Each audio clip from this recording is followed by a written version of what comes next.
Magluluto tayo ng suman. Ito po yung asukal na inarnibal at binuhusan ng gata. Pag malapot na po ito, ilalagay natin yung sinaing na malagkit na kanin. Ayan po. Ayan. Okay po. Mamaya, pag malapot, lalagay natin yung malagkit na kanin. Yan, pwede na ilagay yung malagkit na kanin. Yan po, mga tropa pets.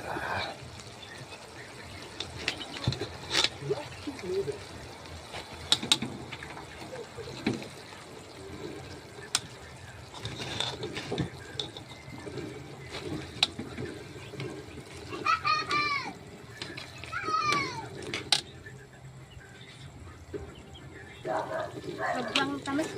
Ayan, haluin po natin. Halo.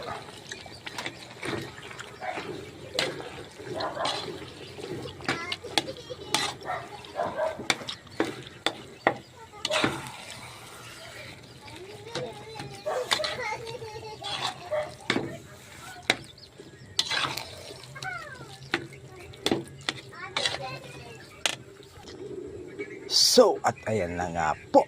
Okay na siya. Ang masarap na kakanin. Ang tawag dito sa Bicol ay suman. Sinuman. Ewan ko ito ang tawag sa Manila.